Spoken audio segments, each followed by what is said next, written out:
Olá a todos, saudações! Estamos aqui novamente com o nosso evento online, né, o Chá com Pimenta. Como não podia faltar, né, uma chaleirinha nova e um copo novo para a gente poder falar deles, né? Essa daqui é uma chaleira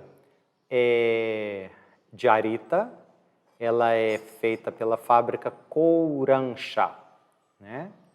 Kouransha foi uma das primeiras fábricas a serem exportadoras oficiais, né, assim, né, uma das primeiras fábricas a exportar do Japão, né, a porcelana. Uma característica da Kouransha são as pinturas com orquídeas, né, esse tom de azul, a gente lá em Arita chama azul Kouransha. Pena que no vídeo não aparece, né, ao vivo e a cores é que a gente consegue ver que é um azul completamente diferente, então é o azul Kouransha também. E o copo, eu estou bebendo um copo com um baixo vidrado, né, utilizando os motivos tradicionais do kimono, né, que é o que também caracteriza aí a cerâmica e a porcelana japonesa, em termos de design.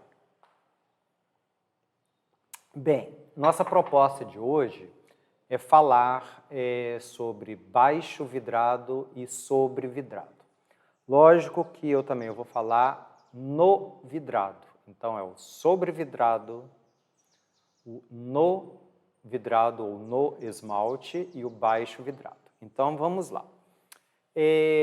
Retomando aí um pouquinho de história, coisa que a gente já falou em outros vídeos.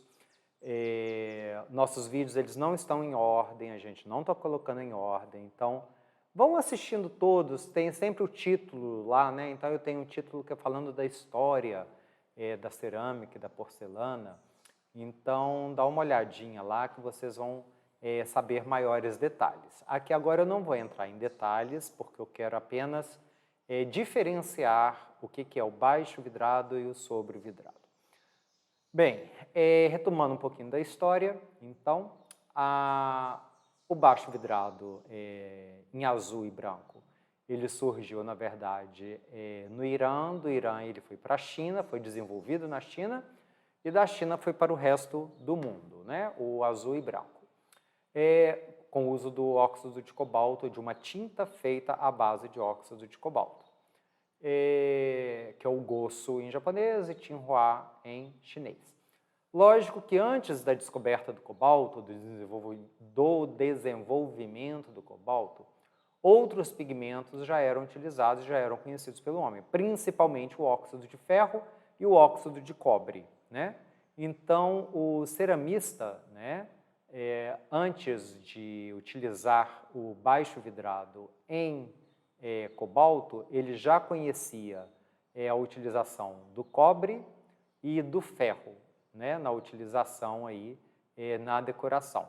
Daí nós temos, inclusive, né, aqueles famosos cavalinhos, né, e esculturas de camelos e cavalos da dinastia Tang, né, a chamada cerâmica tricolorida, né, que eram exatamente os óxidos que eles conheciam naquela época, que era usado tanto para fazer esmaltes como para fazer os desenhos decorativos.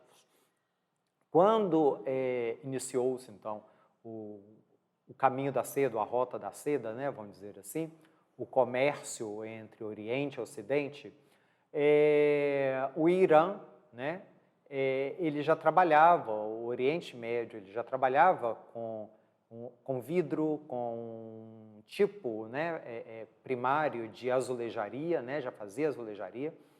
E a tinta, então, ela foi importada pelos chineses, né? E foi quando eles começaram, então, com o azul e branco. Eu estou falando muito do azul e branco porque o azul e branco é um exemplo clássico de uma pintura baixo vidrado. Porém, nós podemos utilizar outros pigmentos, principalmente nos dias de hoje. Se a gente entra em contato com os nossos fornecedores, nós vamos ver lá tintas de baixo vidrado que podem ser aplicadas diretamente no biscoito. Inclusive, a gente já encontra ela em vidrinhos já diluído, né, com um produto hidrossolúvel, né, água e mais alguma coisa, E também nós podemos adquiri-la em pó e adicionar água e o nosso veículo hidrossolúvel para poder pintar no biscoito.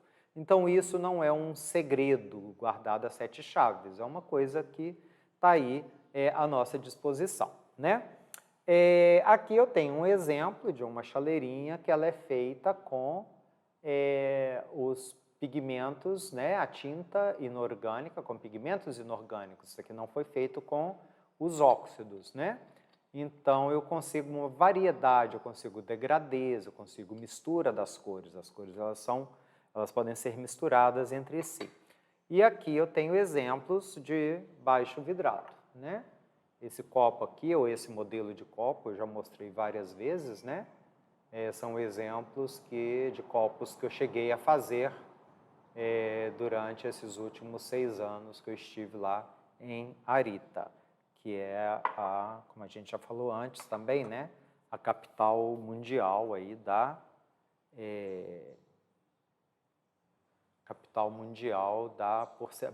japonesa da porcelana, né? Essa peça daqui, ela também de Arita, né? Ela é do Genenmon, né?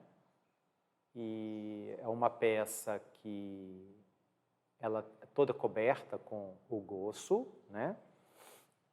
Nós temos essa daqui, eu não sei o nome do fabricante, mas é um Tokuri. Tokuri é a garrafinha de beber saquê, né? Com motivos de paisagem, então não precisa ser só floral.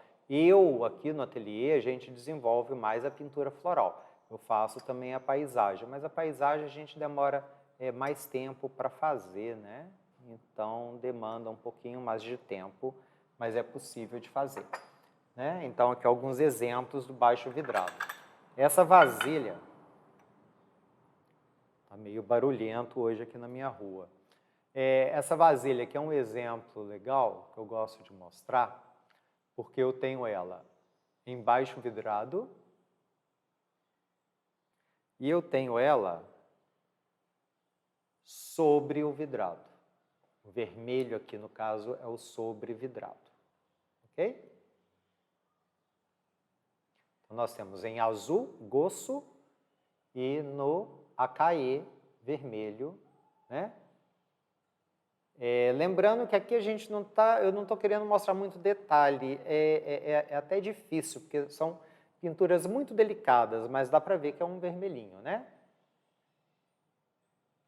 Um vermelho e tem o azul também, né?